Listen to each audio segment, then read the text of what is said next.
Hello, everyone. It's Cassandra Williamson with Transgender and Diverse Veterans of America Action Group, and so glad you're here with us today. We're going to be talking about Project 2025, looking into chapters 10 and 11 in section 3, okay?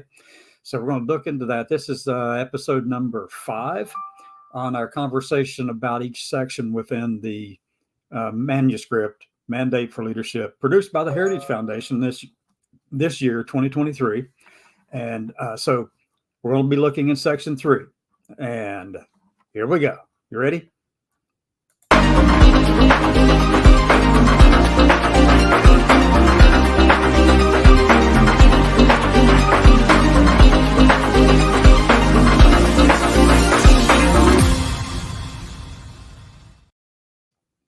And we're off. Let me share screen. Here we go. Okay, first thing is, this is from Project 2025, their website at project2025.org. It's a Heritage Foundation project. The Heritage Foundation was founded in 1973. The current president of Heritage is Dr. Kevin Roberts, who has a degree in early American history, a PhD in early American history. And they produced this document. I guess they got together a bunch of organizations in April of 2022. Started looking at this, building this thing out and making it one of the most beautifully designed things put out there. Content sucks, but the design and structure of it, very well thought out, very well organized. Love the design, but there are some parts of the content, no, don't get me wrong, there are some parts of this and a lot of parts of this that are good, but there are some viciously vile things in it as well. And so we're going to talk about some of those things. And the first thing I want to do now is just show you that this is Project 2025. You can see it on the website, project2025.org. And I know we have people watching from different places, Facebook, LinkedIn, YouTube, Twitch, Twitter, and even on our website. So thank you for being there. Appreciate it. So let's continue this conversation. And this is where it comes from, folks. This website right here. Let me put on the screen just to show you that this is, in fact, this document. We'll just download this entire thing for a second, and I'm going to put this on the screen to show you. What we're talking about is copyrighted by the Heritage Foundation, located at 214 Massachusetts Avenue Northeast in Washington, D.C. Okay, so this material comes from there. And this is a Mandate for Leadership, the Conservative Promise, 2025, forward by Dr. Kevin Roberts, edited by Paul Dans and Stephen Groves, okay? And to be very clear, this is a consensus document. It's based upon what the Rand Corporation created back in the 1950s called the Delphi method, where you have people comparing different things and coming to an agreement on various parts of it. And, one thing at a time, basically. So it's an iterative process of comparing different ways to present an idea to get to one that everybody can agree upon to a certain degree. Okay, so that's a little bit of the background. They tried this in 1980. They actually accomplished this in 1980 with Reagan whenever he had won the presidency in November of 1980. Then in January the 20th, on January the 20th of 1981, when he said, "So help me God," they handed off to him this document called the Mandate for Leadership, their first foray into this project design, okay? And that was like their elementary school version. This version, the 2025 one, no, this is postdoc level, and it's very serious. And it will disenfranchise vast swaths of Americans simply because because that group of Americans may have certain beliefs and views that do not fit with this conservative narrative produced by the Heritage Foundation. And now it's 80 plus organizations that have all come together to make this happen. And the $22 million that they applied into this thing to actually get it taken care of. And it actually has 4 different parts to it. It has several parts, actually. So let's go back up here and we'll look at it really quickly, okay? Let's look at the 4 parts, the 4 elements of this thing.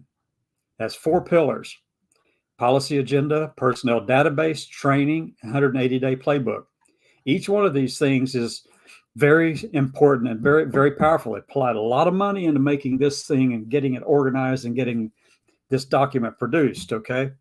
The policy agenda is where we're digging into today in section 3, chapter 10 and 11. The personnel database That's a group of like-minded people who are seeking to be trained, and as in the third one down here, seeking to be trained and ready to roll on day one. If a conservative stands up on the dais there in DC and says, "So help me God," on January the 20th, 2025, then they will be handed off a list of pre-vetted and pre-trained and prepared conservative thinkers to go into the entire executive branch of the U.S. government and clean house. And that's in the 180-day playbook. So that's what this is all about. So let's just jump into the forward section of Section 3. Now, this is the introduction to Section 3. And I went through earlier and actually highlighted some sections that might mention words like, diversity, equity, inclusion, sex, sexual orientation, gender identity, abortion, social, anything to do with social stuff, racism. I put all that in there, did search terms for those, woke, LGBT, things like that. So these are the ones that I found, and there's probably more in here that I missed, okay? So you just did a little search using a little magnifying glass up here. This is a PDF document, so you can actually download it directly from their website and go section by section or chapter by chapter. And so just do a search, click on the little magnifying glass and search. And so that's what I did. Now, just right here in the very beginning of this thing, in the very first introduction to Section 3, which is on the general welfare part of the U.S. Constitution, let's go down to the first thing that mentions some of the words that I have indicated that I searched for. The incestuous relationship between NIH, National Institute of Health, CDC, Center for Disease Control, and vaccine makers, with all the conflict of interest it entails, cannot be allowed to continue, and the revolving door between them must be locked. As Severino writes, funding for scientific research should not be controlled by a small group of highly paid and unaccountable insiders at NIH. They're there because they have the knowledge and expertise in these fields, folks. And the survey is just another one of those idiots out there, along with whatever. A small group of highly paid and unaccountable insiders in NIH, many of whom stay in power for decades. The NIH monopoly on directing research should be broken. What's more, NIH has long been at the forefront of pushing gender science. Now look, here you have the National Institute for Health. It's filled with professionals and doctors and scientists who know what the hell they're doing, and yet you call what they are talking about with junk gender science.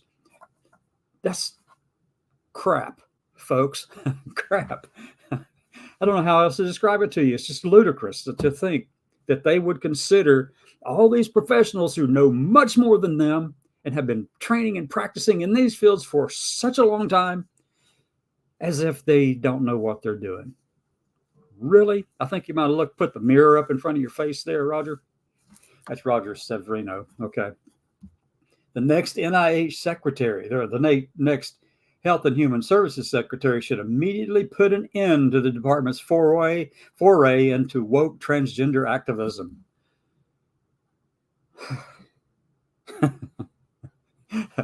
Need I say more? They are crazy, folks. Now, don't get me wrong. These are Americans. They have a right to believe what they want to believe, and they have a right to promote it out there as well. I mean, that's just the way this country works, right? But to disenfranchise people simply because you disagree with their right to exist is asinine. Let's go on down. There's more in this thing. In contrast to DOJ, Department of Justice long history, the Department of Education, the Department or ED, discussed by Lindsay Burke in Chapter 11, is a creation of the Jimmy Carter administration. The department is a convenient one-stop shop for the woke education cartel, which, as the COVID era showed, is not particularly concerned with children's education. What you're telling me when you write this thing right here, this part of it, when you write something like that, you're saying, go ahead and let them die. Get them all together in a little closed environment so that they can bring home all those diseases to everybody else in their family. Really? That's what this is saying. This is what was done was not about education. It was about protecting lives, which supposedly is what the conservatives are for, but apparently not. Not particularly concerns children's education. Schools should be responsive to parents rather than the leftist advocates intent on indoctrination. And the more the federal government is involved in education, the less responsive to parents the public schools will be. This department is an example of federal intrusion into traditionally state and local realm. For the sake of American children, Congress should shutter it and return control of education to the states. Where have we heard this kind of argument before? Over the past 50 years, the abortion debate, the Roe v. Wade arguments, what was the argument that they used? Anybody tell me? Yep. An intrusion, a federal intrusion into traditionally state and local realm. They said, return it to states, return it to the states, return it to the states. We want to make sure that they have control over this. This is their right. What are they pushing today? Federal ban on abortion. It was never about states' rights. It was never about returning the power to the states and the people. It was about getting rid of something so that they could put their version of it in. That's all it was. Every bit of this is that. Whew, let's go on down. The Secretary of Education should insist that the department serve parents and American ideals, not advocates whose message is that children can choose their own sex, that America is systemically racist, that math itself is racist, and that Martin Luther King Jr.'s ideal of colorblind society should be rejected in favor of reinstating a color-conscious society. For one thing, the idea of colorblind society, I mean, it's very Pollyannish. I mean, it is definitely an aspirational goal. I mean, absolutely, we should be minority blind and colorblind. But that's not what this is all about. This is about sweeping under the rug oppression and discrimination and not making it be visible. No, and not even studying it. And then can choose their own sex? No, you don't get to choose your sex. No one does. We all know that sex is defined as two major parts, okay? Your genetic sex and your anatomical sex. That's the two parts: reproductive health, reproductive sex, that kind of stuff. Genetic sex and anatomical sex don't always align. We know that too. That's scientifically proven. We know that that's the case. Genetic sex and anatomical sex do not always align. But also that there is a third element called gender. And gender is separate and distinct, but connected to the other two. But gender is something that societies basically determine, or that the person gets to choose for themselves. Some people don't have a choice in that matter because they are so strongly over there already in their minds that their gender actually matches their genetic sex or their anatomical sex or both. And it's pretty strong correlation between all three of those. But that's not always the case either. It doesn't have to be that way. But anyway, let's go on. That America is systemically racist is probably the best way to say that. And well, there's a lot of that here, folks. Don't believe it? I want you to listen to the people who are telling you about it. Listen to them. Don't sit there and tell them you know that that's not true, or that you can't hear it or something like that. Listen to those who tell you it exists. Okay? That math itself is racist. Martin Luther King's idea of a colorblind society. I talked about that a minute ago. Yeah. We're not replacing anything with a color conscious society. However, the colorblind society, like I mentioned a moment ago, is, aspirational. We'd love to get to that place, but you got to clear up the problems underlying that before you can get there. Okay, let's go on down. The Biden administration's Department of Agriculture. Okay, this one. Having since become a coercive agency full of embedded activists, its structure and mission should be greatly circumcised. In Chapter 18, former Acting Secretary, Assistant Secretary of Policy, Department of Labor, Jonathan Berry writes, At the department and related agencies should pursue pro-family, pro-worker policies to help restore the family-supporting job as the centerpiece of the American economy in lieu of the current administration's left-wing social engineering agenda, the most assertive in history, which empowers race, gender, climate change activists at the expense of American workers. Bullshit. It's going down. That's the end of the introduction. That's the introduction to section 3, the general welfare. Now, let's just jump right on over to chapter 10. This is the Department of Agriculture, written by Darren Bask, okay? And obviously, as I said before, this is a consensus document. There's a Delphi method was used to build this, but Darren Bask is the one who had edited all of it for this, okay? So let's see where some of the yellow and red sections are. The first part of the mission statement regarding the issues covered is not new to the Biden administration. It reflects the overly broad nature of the USDA's work. However, the language bringing in equity and climate change is new to the Biden administration and part of the USDA's express effort to transform agricultural production. The USDA's new vision statement illuminates the focus of this effort. An equitable and climate-smart food and agricultural economy that protects and improves the health, nutrition, and quality of life of all Americans, yields healthy land, forests, and clean water, helps rural America thrive, and feeds the world.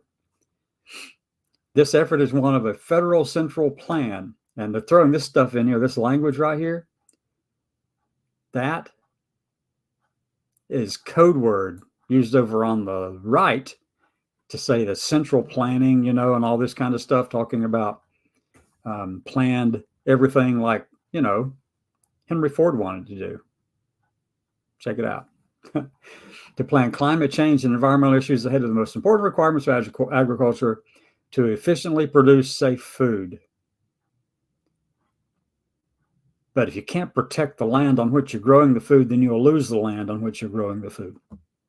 If you can't protect the people, it's got the safe food part in there. You got that part. But the part, the efficiently produce safe food, that neglects the fact that you're doing it on land that is not, that can be used up.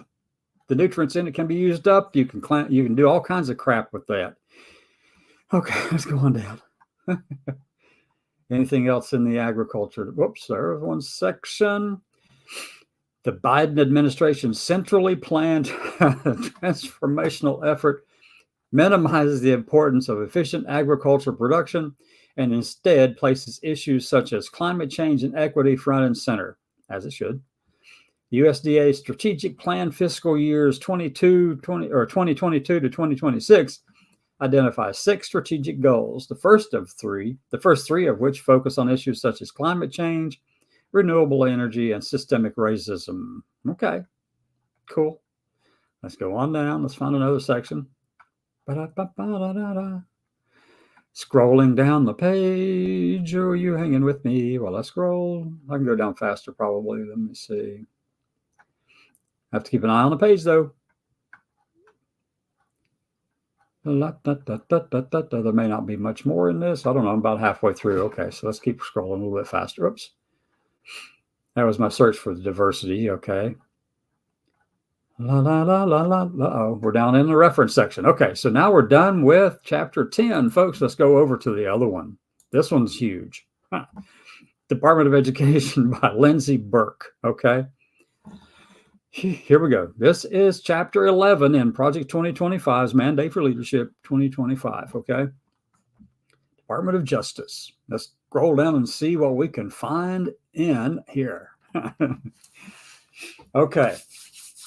Rather than continuing to buttress a higher education establishment captured by woke diversicrats, gotta love it, and a de facto monopoly enforced by the federal accreditation cartel, choice of words matters, folks. These things are triggering words, or kind of, words that imply certain things to people on either the left or the right. It's used by both sides to this kind of tactic. We use the language on the left that identifies how we feel about things on the right, but that we understand, and the right does the same thing. It's just across the board, same kind of crap. But nonetheless, Yeah, I love this language, accreditation cartel. Federal post-secondary education policy should prepare students for jobs in the dynamic economy, nurture institutional diversity, and expose schools to greater market forces. That means raise the cost, folks. Let's go on down. The next one. Okay, safeguarding civil rights. Enforcement of civil rights should be based on a proper understanding of those laws, rejecting gender ideology and critical race theory. So people with different gender beliefs and understandings of themselves aren't covered by civil rights. And a review of systemic racism, which critical race theory actually addresses to a certain degree. Those things aren't covered by civil rights protections. Yeah, okay. Scroll on down. We'll get down to some more meat of these things here in just a second. They're going through a bunch of charts. All right. So what I did was, just so you know, I went through this and searched for certain words. And so that's how we did it. I went through and searched for certain words. The new administration must take immediate steps to rescind the new requirements and lessen the federal restrictions on charter schools. All right. Civil rights data collection. On December 13th, 2021, OCR published a notice concerning proposed revisions to OCR's mandatory civil rights data collection, in which it proposed to create and collect data on a new non-binary sex category, in addition to the current male and female sex categories, gender categories. But they see gender as just being a polite way of saying sex, but they're not the same. But that's what they're talking about, is gender categories here. And to retire data collection that indicates the number of high school level interscholastic athletics sports in which only male and female students participate, high school level athletics teams in which only male or female students participate, and participants on high school level interscholastic athletic sports teams in which only, I think they said the same thing like 3 times. The new administration must quickly move to rescind these changes, which add a new non-binary sex category to OCR's data collection, and issue a new CRDC that will collect data directly relevant to OCR's statutory enforcement authority. Don't we want to know? No, they don't want to know about any other people in society. They want to be minority blind to it. My word, minority blind. Okay, let's go on down. There's more. Work with Congress to use the earliest available legislative vehicle to prohibit the department from using any appropriations or from otherwise enforcing any final regulations under Title IX promulgated by the department during the prior administration. Commence a new agency rulemaking process to rescind current administration's Title IX regulations, restore the Title IX regulations promulgated by then Secretary Betsy DeVos.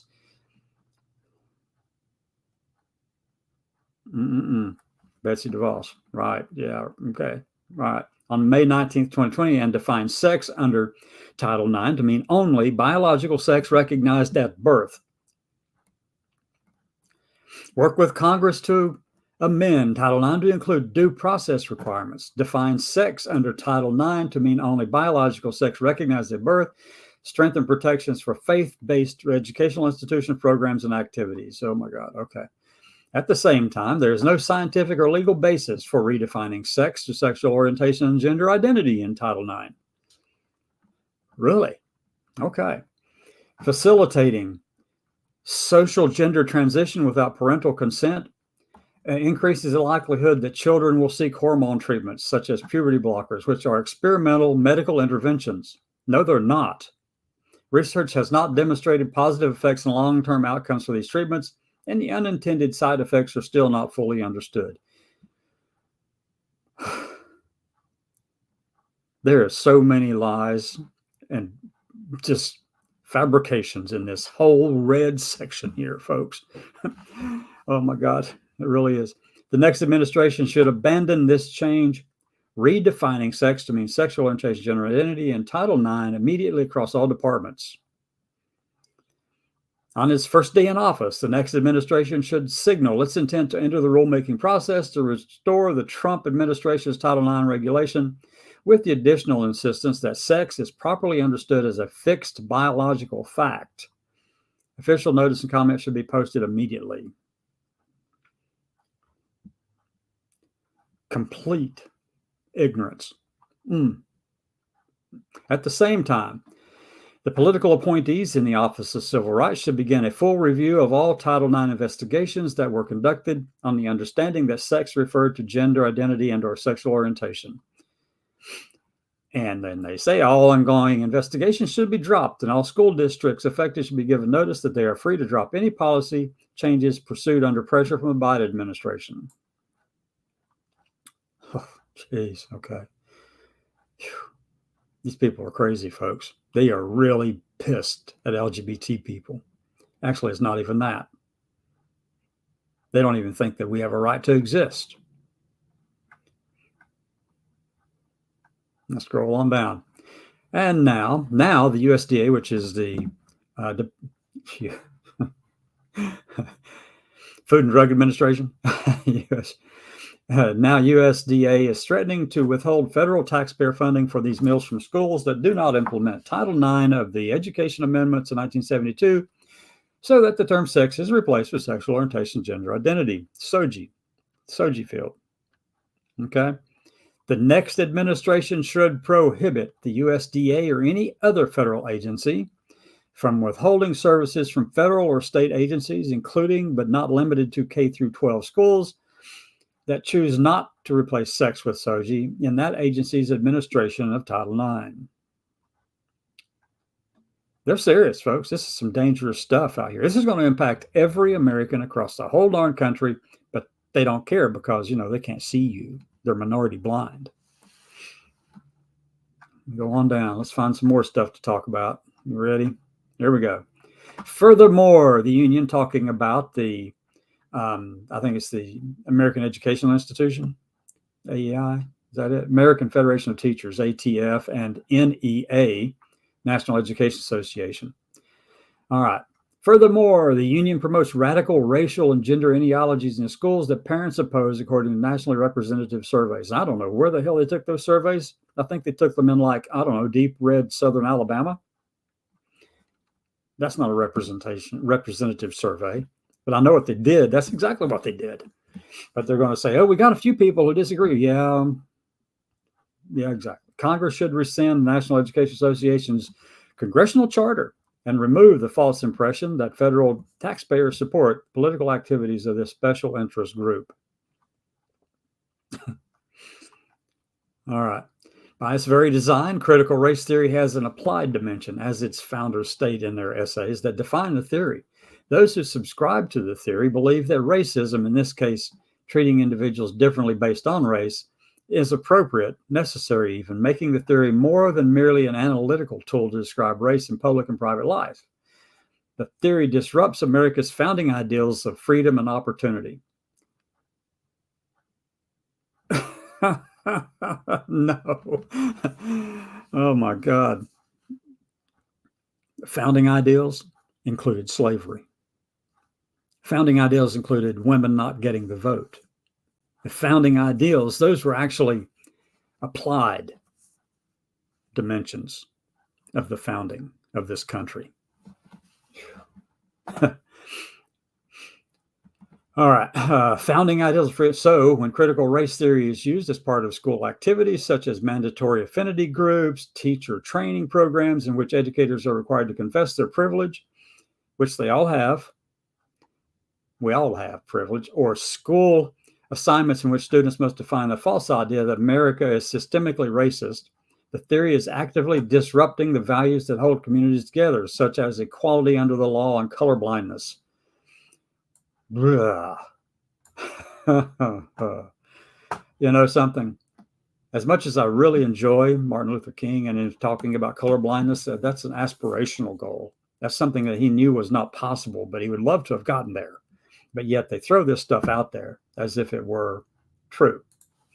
Okay. As such, lawmakers should design legislation that prevents the theory from spreading discrimination.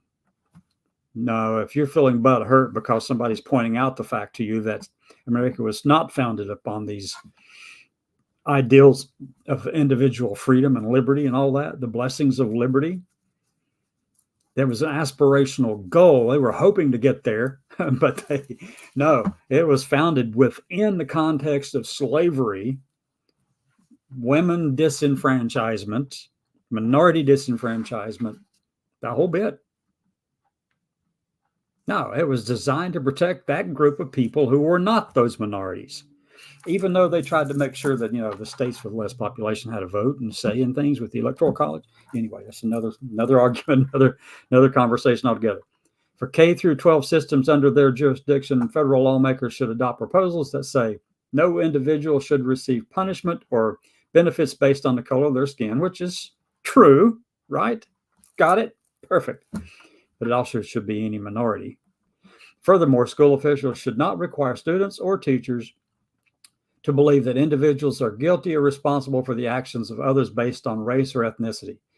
It's not about the individuals. It's about systemic, like system-wide.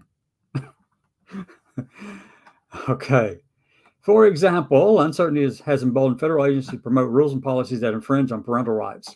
For example, For example, under the Biden administration's, come on there, cursor, proposed Title IX regulations, schools could be required. Now, put the could in there. Could be required to assist a child with a social and medical gender transition without parental consent, or to withhold information from parents about a child's social transition, changing their names or pronouns at school. As if the child doesn't come to school already. Some children, I've seen this. If you remember when you were a child, do you remember people leaving their schools all wrapped up, maybe in, say, sweaters, jackets, stuff like that, even though they didn't need to be wearing it, but they get to school, take that off and underneath what they have. No. Kids are different at school generally than they are at home. That's just the kids, The federal government should demand that schools include curriculum or lessons regarding critical race or gender theory in a way that violates parental rights, especially if it requires. The federal government could demand. Now, this is talking about what they could do. Okay. Violates parental rights, especially if it requires minors to disclose information about their religious beliefs or beliefs about race or gender in violation of the Protection of Pupils' Rights Amendment. To remedy the lack of clear and robust protection for parental rights, the next administration should work to pass a federal Parents' Bill of Rights that restores parental rights to a top-tier right. Further ensure that any regulations that could impact parental rights contain similar protections and require federal agencies to demonstrate that their action meets strict scrutiny before a final rule is promulgated. Okay, let's go on down the page. Here we go. Anything in that one? No. As documented by writers such as Abigail Scherer and others, the American Society of Plastic Surgeons documented a 4-fold increase in the number of biological girls seeking gender surgery between 2016-2017. Larger increases were found in the UK, 2009 to 2019, 17 to 18. These statistics and others point to a social contagion. Bullshit. Nobody in their right mind wants to go through something like this. It's horrible. In which minor children, especially girls, are attempting to make life-altering decisions using puberty blockers and other hormonal treatments and even surgeries to remove or alter vital body parts. Heritage Foundation research finds that providing easier access to such treatments and surgeries without parental involvement does not reduce the suicidality of these young people and may even increase suicide rates. Bullshit. The next administration should take particular note of how radical gender ideology is having a devastating effect on school-aged children today, especially young girls. School officials in some states are requiring teachers and other school employees to accept a minor child's decision to assume a different gender while at school without notifying parents. California, New Jersey, and certain districts in Kansas and elsewhere Educators are prohibited from informing parents about children's confusion over their sex if the children do not want their parents to know. It's over their gender, not their sex. And it's not confusion. It's not confusion at all. Oh my God.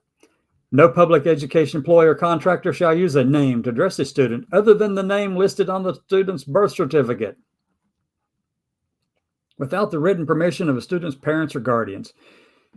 Sorry, Robert, we can't call you Bob.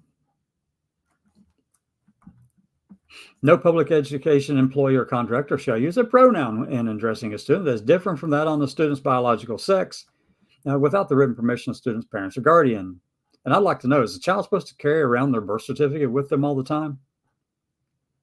You know how long it would last? You know how crazy that sounds? You know how crazy it is? Okay. No public institution may require an education employee or contractor to use a pronoun that does not match a person's biological sex if contrary to the employee's or contractor's religious or moral convictions. And those people are just bigoted idiots. That's really all it amounts to. Hiding behind something that they just, feel queasy about. Oh, God, Lord help us. All right. Okay. Furthermore, research from the Claremont Institute, one of those other organizations, one of those conservative organizations out there that's a contributor to all this stuff here within the Heritage Foundations Project 2025, used documents provided by a whistleblower demonstrating how educators at Department of Defense schools around the world are using radical gender theory and critical race theory in their lessons. Oh my God. This instructional material discards biology in favor of political indoctrination. No, it doesn't. This is just so much. And applies critical race theory's core tenets advocating for more racial discrimination. No, such ideas are highly unpopular among parents. Well, highly unpopular among your parents, the ones over here on this side of the fence. I'm sorry if you feel butthurt about it. But about race and ambiguous concepts of gender. Oh my God, oh my gosh, just so much hurt in all of that, right? Oh my God. Let me scroll on down and see what else we have. One egregious example of this is the extent to which accreditors have forced colleges and universities, many of them faith-based institutions, to adopt diversity, equity, and inclusion policies that conflict with federal civil rights law, state laws, and the institutional mission and culture of the schools. In other words, they just want to be idiots. They just want to be bigots and be able to discriminate. Yeah, but if they want to do that on our campuses, so be it. Let them do it. That's all I have to say. Let them do it. Let them do it. The rest of us out here in the real world, we're going to actually just stand up for everybody's rights. And you can, even yours, as stupid as they are, prohibit accreditation agencies from leveraging their Title V gatekeeper role to mandate. Is that Title V? 4. Title IV, gatekeeper role to mandate the educational institutions adopt diversity, equity, inclusion policies. As if, really? Yeah. I mean, they should, shouldn't they? I mean, really? Yeah. You would think that's important. Apparently not. Okay. Now, universities also use this influx of cash to pay for diversity, equity, and inclusion efforts, D&I efforts. To correct the course, Congress should cap the indirect cost rate paid to universities so that it does not exceed the lowest rate a university accepts from a private organization to fund research efforts. This market-based reform will help reduce federal taxpayer subsidization of leftist agendas. Oh my God, it's just crazy reading through this thing. Transparency around program performance and DE&I influence. The next president should issue a series of executive orders requiring an accounting of how federal programs and grants spread DEI, CRT, and gender ideology. They threw grants in there because they don't want you to research it. They don't want you to look at it. They don't want you even to study it in any way that any of these other people exist because, they've got to be minority blind. A review of outcomes for Gear Up, 21st Century Grants Program, reissuing of the report on school safety, with updated information, release of the report to Congress on how to consolidate the department and trim non-essential employees, a report on the negative influence of action civics on students' understanding of history and civics and their disposition towards the United States. An update on the Coleman report, and I don't know what that is. I have to look that one up. A full accounting of CARES Act. A report on how many dollars make their way to the classroom in every federal education grant and program. Okay, let's scroll on down. Anything else? I think maybe not. Okay, end notes. All right, so that concludes chapter 11.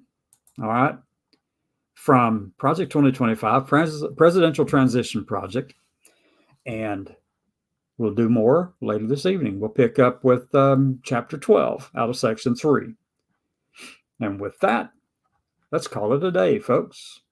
Back over to my screen where I can actually put this over here and go with...